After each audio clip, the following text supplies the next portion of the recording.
After getting frustrated by his unfortunate circumstances, Shuya decides to end his life. But before that, he wants to fix his past mistakes. Shuya Ishida was never a good student. One day, a new student named Shuko Nishimiya joins his class. She's deaf and communicates by writing down in her notebook. Shuko tries her best to get along with other girls. She even sings with the music chore, but her mispronunciation makes her an outcast. The teachers occasionally let her speak in class, but they don't want to hear her voice either. They also don't take any action when Shuya makes fun of Shuko's pronunciation. Shuko keeps following the other girls, but her classmates are quite ignorant. Shuya advises her to give up, but she just smiles and offers Shuya to be her friend. In response, Shuya throws sand at her and calls her gross. The next day, the school invites an instructor to teach the students sign language. However, the students don't want to bother learning just for Shuko. Only a girl named Sahara agrees. Shuko finally has a friend, but after a few days, Sahara transfers to another city. Shuya makes fun of Shuko's loneliness and writes on the board telling her to teach them her weird language. Shuko doesn't mind at all, and it irritates Shuya even more. Shuya's bullying gets more intense day by day. He screams in Shuko's ears, throws away her hearing aids, and teases her in the corridor. One day he crosses all limits and pulls out the hearing aid so hard that Shuko's ears start to bleed. Despite such harsh treatment, Shuko still requests Shuya to be her friend. He gets angry at her patience and throws her notebook in the fountain. Shuko doesn't say a word and goes to pick up her notebook. The next day, the principal comes to announce that Shuko will not be coming to school. Her hearing aids were quite expensive, but she kept losing, so her mother believes Shuko was bullied at school. The teacher asks Shuya to stand up and accept his mistakes. His friends Meki, Ueno, and Shimada are called out too, but they put all the blame on Shuya. Everyone starts calling him a bully and throws him into the same fountain in which he pushed Shuko. He finds her notebook there, which contains all the mean things people ever wrote to Shuko. Drenched in water, Shuya returns home. Her mother has already received a call from the principal and decided to apologize to Shuko's parents. She's a hairdresser and hardly makes both ends meet. She takes out all of her savings from the bank account to pay for the hearing aids. After the reconciliation, Shuko rejoins school. She's not facing bullying anymore, but Shuya is. Everyone keeps throwing water at him and destroys his belongings. A person can't run away from his sins, and they always come back to bite him. One day, Shuya notices Shuko doing something with his desk. He gets angry and calls her a creep, but Shuko doesn't say a word. Shuya hates her putting up an innocent face and starts hitting her. Finally, her patience runs out and she pushes Shuya to the floor. Later, Shuya realizes that Shuko was cleaning the mean words other students wrote on his desk. They call him a bully and even believe that he has no right to live. After a few days, Shuko transfers school, and after that, Shuya never gets to see her again. Years pass by quickly, and Shuya reaches high school. He finally gathers enough courage to face Shuko and reaches the sign language class. Shuko runs away on seeing him and hides. Shuya finds her and returns the notebook. He has even learned sign language to communicate with Shuko. Shuya does the same gesture as Shuko used to do and asks her to be his friend. He returns home and gives all of his hard-earned savings to his mom. He wants to pay back what she spent on Shuko's damaged hearing aids. She had even sold her favorite earrings. Her mother has found the calendar on which Shuya was counting the days before his suicide. He can't carry the burden of being guilty anymore and decided to jump off the bridge. However, his intention changes after earning Shuko's forgiveness and promises his mother not to do it again. Now he's usually thinking of Shuko and how he can fulfill the promise of friendship he made with her. Since his friends dumped him, Shuya doesn't know what friendship means.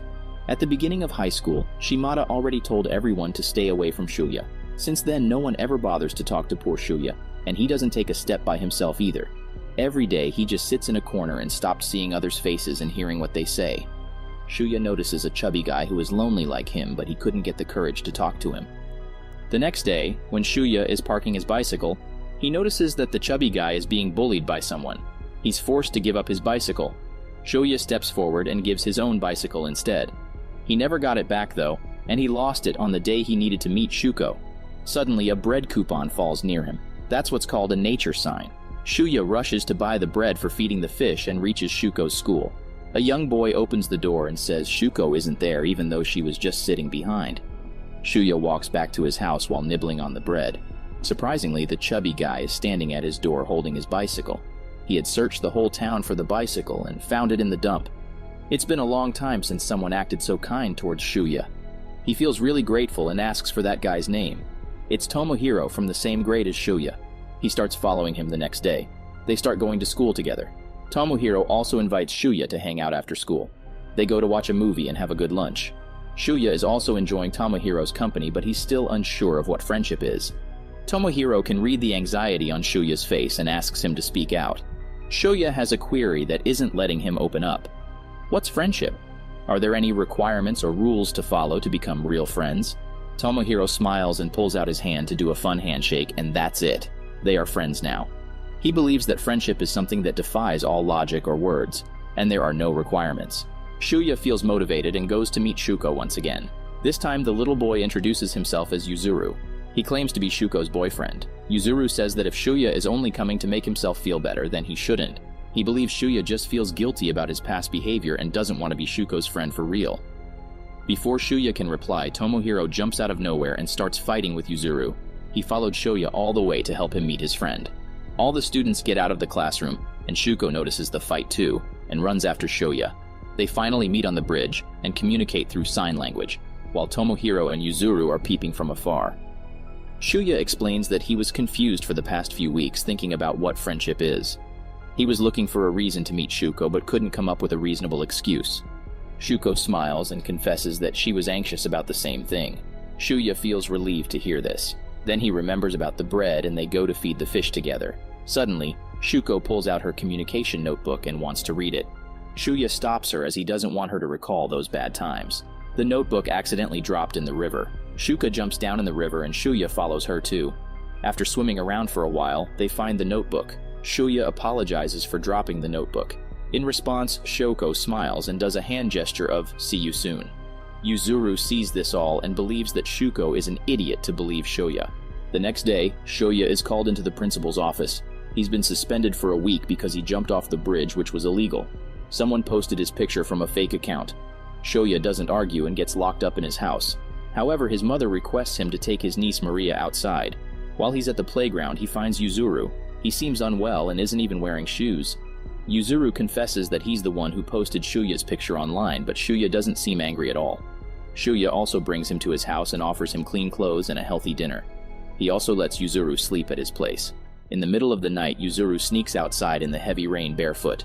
Shuya comes after him holding an umbrella. He also brings shoes for Yuzuru. The little boy calls him disgusting and believes that Shuya is doing good to others just to cover up his past mistakes. Despite Yuzuru's rude behavior, Shuya drops him at his house. Before leaving, Yuzuru reveals that he's not a boy, but Shuko's younger sister. Shuko's mother also spots Shuya outside the house and rushes there to slap him. She warns both of the girls to stay away from Shuya, but Yuzuru says they can take this decision by themselves. The next day, the girls meet Shuya again. He asks her if she wants to contact anyone from high school. Shuko takes Sakura's name immediately. Though it's difficult, Shuya is determined to fulfill her wish. He decides to ask Meki. She doesn't have Sakura's number, but knows the school she studies in. It's out of town, and Shuya doesn't have enough money to travel, but Tomohiro lends him all of his pocket money. Shuko joins him on this journey too, and thanks him for going to such lengths for her. Sakura gets really delighted to see Shuko after such a long time, while Shuya goes for a walk and meets an old friend. He wants to reconcile with Ueno and visits her cat club, but can't gather the courage to talk to her. The next day, Ueno approaches him by herself. She apologizes and wants to be his friend like before.